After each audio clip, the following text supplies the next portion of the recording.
പശ്ചിമേഷ്യയിൽ നടക്കുന്ന അമേരിക്ക-ഇറാൻ യുദ്ധത്തിന്റെ ആഘാതങ്ങൾ മൂലം 3 കോടിയിലധികം ആളുകൾ ദാരിദ്ര്യത്തിലേക്ക് പോകുമെന്ന് UN വികസന വിഭാഗം മേധാവി അലക്സാണ്ടർ ഡിക്രൂ അറിയിച്ചു. കർഷകർ കൃഷി ഇറക്കുന്ന സമയത്ത് തന്നെ ഇന്ധന, വളം വിതരണത്തിലുണ്ടായ തടസ്സങ്ങൾ ഇതിന് കാരണമാകുമെന്നും അദ്ദേഹം ചൂണ്ടിക്കാട്ടി. ഹോർമസ് കടലിടുക്കിലൂടെയുള്ള ചരക്ക് കപ്പലുകൾ തടയപ്പെട്ടതുമൂലം രൂക്ഷമായ വളക്ഷാമം കാർഷിക ഉൽപാദന ക്ഷമതയെ ഇതിനകം തന്നെ കുറച്ചിട്ടുണ്ടെന്ന് United Nations Development Programme administrator അറിയിച്ചതായി റോയിട്ടേഴ്സ് റിപ്പോർട്ട് ചെയ്തു. ഈ വർഷം അവസാനത്തോടെ വിളവെടുപ്പിനെ ദോഷകരമായി ബാധിക്കുമെന്ന് മുൻ ബെൽജിയം പ്രധാനമന്ത്രി കൂടിയായ അദ്ദേഹം കൂട്ടിച്ചേർത്തു.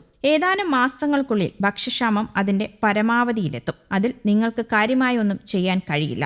ഊർജ്ജക്ഷാമം, വിദേശത്തു നിന്നുള്ള പണമയക്കലിലെ കുറവ് എന്നിവയുൾപ്പെടെയുള്ള മറ്റ് പ്രതിസന്ധികളെ പട്ടികപ്പെടുത്തിക്കൊണ്ട് അദ്ദേഹം പറഞ്ഞു. നാളെ യുദ്ധം അവസാനിച്ചാൽ പോലും അതിന്റെ പ്രത്യാഘാതങ്ങൾ ഇതിനകം ഉണ്ടായിക്കഴിഞ്ഞു. അവ 3 കോടിയിലധികം ആളുകളെ ദാരിദ്ര്യത്തിലേക്ക് തള്ളിവിടുമെന്നും അദ്ദേഹം കൂട്ടിച്ചേർത്തു. കൃഷിക്ക് ആവശ്യമായ വളത്തിന്റെ വലിയൊരു ഭാഗം മിഡിൽ ഈസ്റ്റിലാണ് ഉൽപ്പാദിപ്പിക്കുന്നത്. ആഗോള വിതരണത്തിന്റെ 1/3 കടന്നുപോകുന്നത് ഇറാനും അമേരിക്കയും നിയന്ത്രണത്തിനായി മത്സരിക്കുന്ന ഹോർമസ് കടലിടുക്കിലൂടെയുമാണ്. യുദ്ധം ഭക്ഷണ സാധനങ്ങളുടെ വില വർദ്ധിപ്പിക്കുമെന്നും അത് ലോകത്തിലെ ഏറ്റവും ദുർബലരായ ജനവിഭാഗങ്ങളെ കൂടുതൽ ബാധിക്കുമെന്നും ലോകബാങ്ക്, അന്താരാഷ്ട്ര നാണയനിധി, UN വേൾഡ് ഫുഡ് പ്രോഗ്രാം എന്നിവ ഈ മാസം ആദ്യം മുന്നറിയിപ്പ് നൽകിയിരുന്നു. പ്രതിസന്ധിയുടെ പാർശ്വഫലങ്ങൾ ഇതിനകം തന്നെ ആഗോള GDPയുടെ ഏകദേശം 0.5% മുതൽ 0.8% വരെ ഇല്ലാതാക്കിയതായി ഡിക്രൂ അറിയിച്ചു. ഫണ്ട് കുറയുകയും സുഡാൻ, ഗാസ, ഉക്രൈൻ തുടങ്ങിയ സ്ഥലങ്ങളിൽ ആവശ്യങ്ങൾ വർദ്ധിക്കുകയും ചെയ്യുന്നത് മാനുഷിക പ്രവർത്തനങ്ങളെ സമ്മർദ്ദത്തിലാക്കുന്നുമുണ്ട്. അതേസമയം ഇറാനെ വീണ്ടും ആക്രമിക്കുമെന്ന ഭീഷണി ഇസ്രയേൽ മുഴക്കുകയും ഹോർമുസ് തുറക്കാൻ ഉദ്ദേശമില്ല എന്ന് ട്രംപ് വ്യക്തമാക്കുകയും ചെയ്തതിന് പിന്നാലെ ക്രൂഡ് ഓയിൽ വില കൂടുതൽ മുന്നേറിയിരിക്കുകയാണ്. രാജ്യാന്തര സ്വർണ്ണവില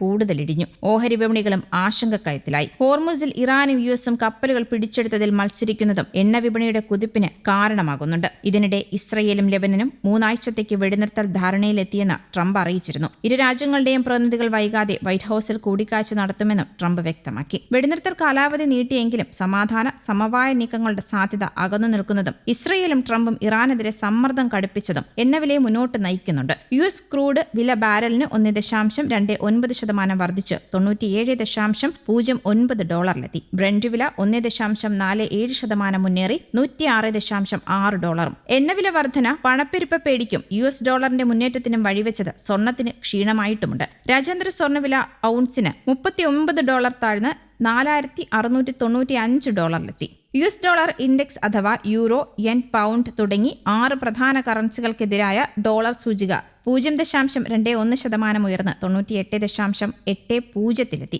US ഇസ്രയേലി സഖ്യവും ഇറാനും തമ്മിൽ വീണ്ടും യുദ്ധമുണ്ടാകുന്ന സാധ്യത നീലിക്കുന്നതും ഹോർമസ് പ്രതിസന്ധിയും എണ്ണവില വർധനയും ഓഹരി വിപണികളെ പിടിച്ചുലയ്ക്കുന്നുമുണ്ട്. News desk, Kerala Kaumudi.